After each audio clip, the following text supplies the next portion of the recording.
Welcome to my studio. My name's Elizabeth Bostick, and today we're painting these 3 adorable sparrows in a willow tree.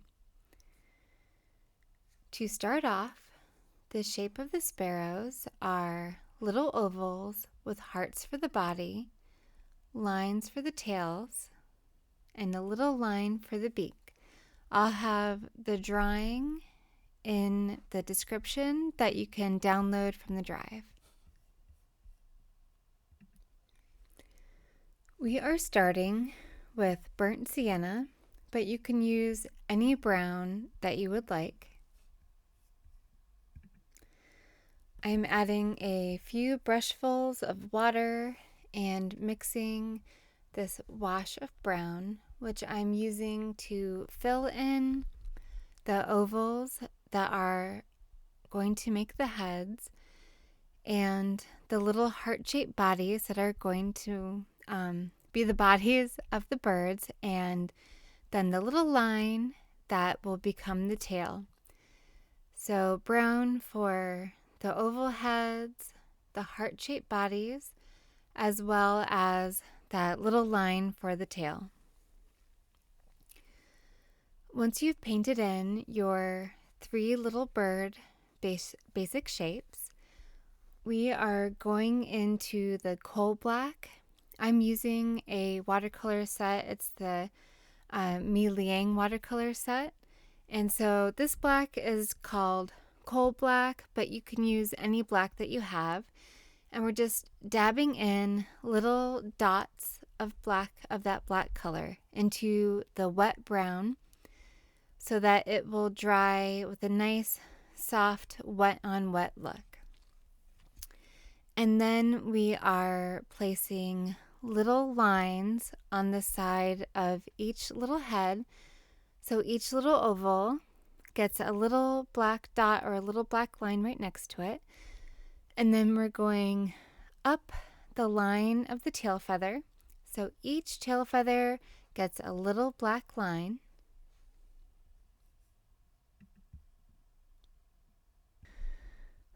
I then rinse out my brush, and with just water on my brush, I'm pulling that black paint in that little line that's right next to the oval. I'm putting a little bit of water into it and pulling that black paint to make a nice gray line going from the side of the oval all the way down to the tail, going down the side of the heart all the way to the tail. I do the same for the next sparrow, starting at that little bit black line. But this time I don't go all the way down the side of the heart. I just go down to the heart and stop there. And then with the third bird, the third sparrow, again, I rinse off my brush, and then with just water on my brush, I'm creating a gray that goes from that black little bit of color next to the oval brown head and pulling it down so that the black is going into the water that was on my brush, and it's creating this really pretty gray all the way down the side of the heart to the tail. And then I use black straight from the pan for those little tiny beaks, the little tiny triangles, and then little tiny black circles for the eyes. I do end up putting a little line in the eyes as well later after they dry. And I'm going back over those dots with a little bit more black now that the bodies have dried, just to create a little bit more texture in the bodies.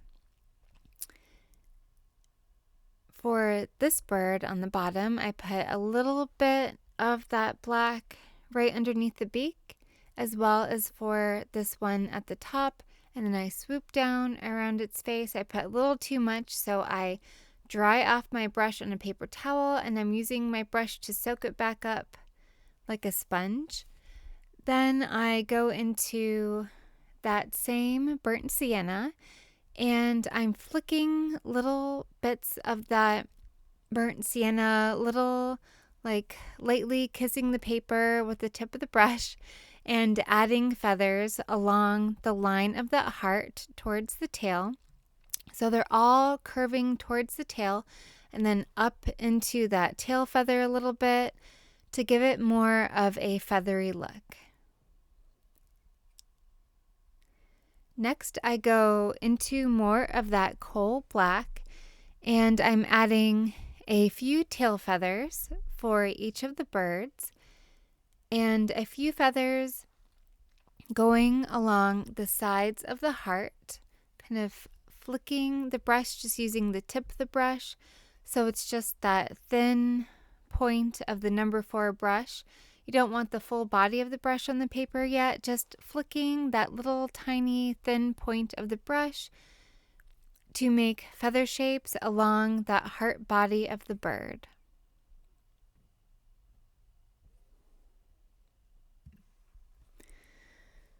With more of that black, I draw or paint a line along the edge of that heart and flick little feather-like lines towards the tail.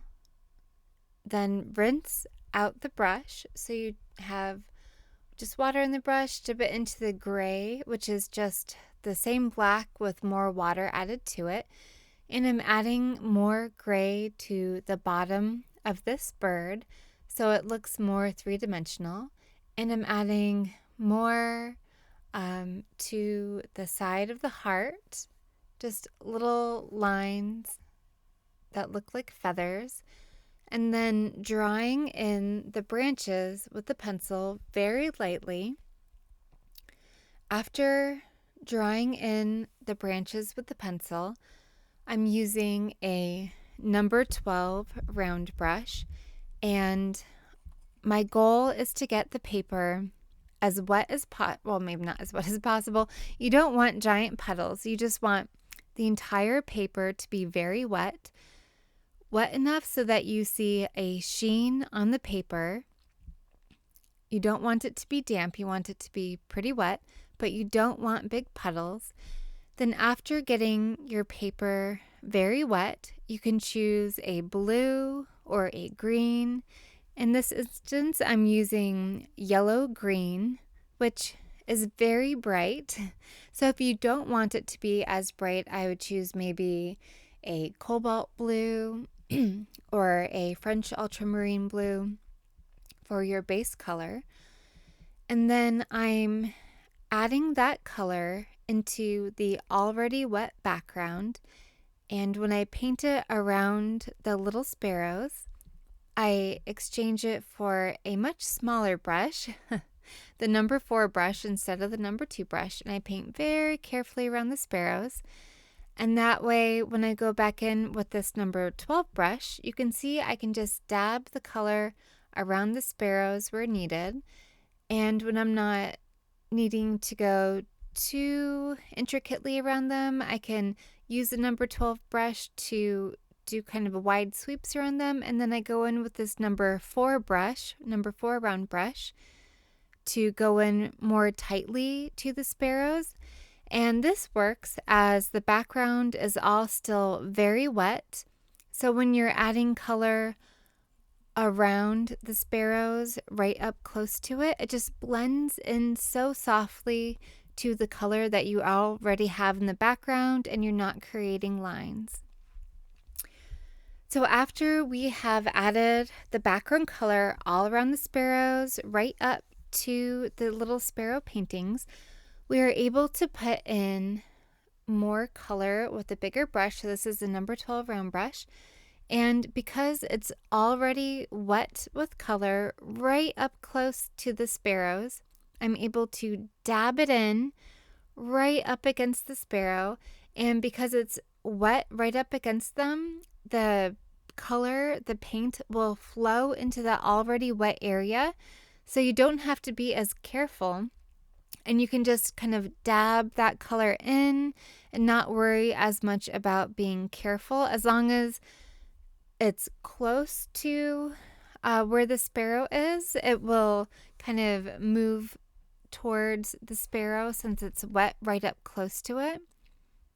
And that way you can paint a little bit faster. I do have this sped up, I think, about 3 times the speed that I did it in actuality. So don't try to keep up with with my painting speed. I sped it up as it did take quite some time to do this background. I didn't want you to have to watch it stroke by stroke. But basically, you could choose any green or blue that you would like for this part for the second color. And I'm doing downward strokes to give you that feeling of being inside of a willow tree and having all of those willow branches going from, the top to the bottom. Then adding salt while it's still very wet, waiting for it to dry, and then I scraped off the salt when it was completely dry, so now you can see that lovely texture that was created by the salt. For this next step, I thought it would be really fun to use metallic watercolors. So I'm using a color called, I believe it's Flash Blue, and I am very carefully, or maybe not too carefully, but I am doing smaller strokes. Now, remember the first layer is completely dry, so these are not drying wet on wet. This is wet on dry, and you can see the texture of the paint underneath these strokes in a lot of the areas. It's still pretty transparent. It's not very opaque when you have it at this thickness. You could have it super thick, then it would be really opaque. You wouldn't be able to see the layer underneath. But I have it so that it is still a thinner layer so that you can see that texture coming up underneath. And I'm doing those short downward strokes so that it gives you the feeling of being inside a willow tree. And then I go into the Flash Purple. It's just the name of the purple metallic watercolor. And I'm adding that here and there for a little bit more depth, a little bit of shadow. But you could use another color blue. You could use a green. You can use whatever color that you think would look really pretty or that would give you that feeling of willow branches on the other side of the birds. And then I'm adding some of the, I believe it's called, deep. It's a deep blue, but it's a deep metallic blue. And I just think it's really pretty.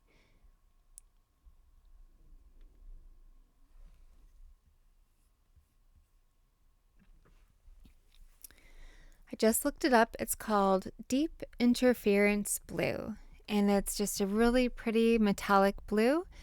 And again, I'm doing just a little brush strokes and being really careful around the bird bodies to not paint over the birds. I then use a pencil and draw in the branches before I go over it. You can just freehand it if you would like to, but sometimes I feel more secure when I sketch in the branches first.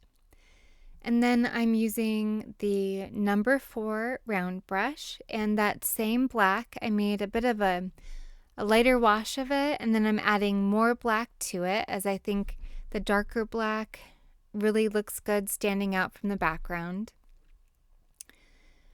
And I'm just careful to put it underneath the birds so that it looks like they could be sitting comfortably on it. And then the branches I'm bringing down to make it look more like a willow tree branch, as they do tend to, the tips of them, instead of pointing back up, they do tend to point down towards the ground. When you're painting your tree branches, you just want to make sure that the branches towards the tips are getting thinner than the branches towards the trunk of the tree. And the farther out you go on the branch, the thinner you want your branches. For that second branch, I'm doing it the same way with that wash of black, and then I'm using the tip of the brush so that the branch is thicker at the beginning, and then it goes thinner and thinner the farther down the branch that you go, making sure to keep those branches, the tips of them, pointing towards the ground. I'm adding in just a little bit more black to have it look a little bit more three-dimensional. Give it some shading on the bottom side of the branches. When you're painting over the metallic watercolor, it does give it a different texture than the watercolor paper. And those little metallic pieces doesn't allow the paint to sit on it like it does the paper. So it does give it a bit of a different look. So you want to make sure you test it out and see that you like that look before you decide to paint on top of the metallic. So this is future me. I apologize for my voice. I have a touch of the flu. But I'm going over some of the brown and then some of the black areas that I've already painted, just making them a touch darker with a little more paint. Thank you so much for joining me today, and I hope to see you next time.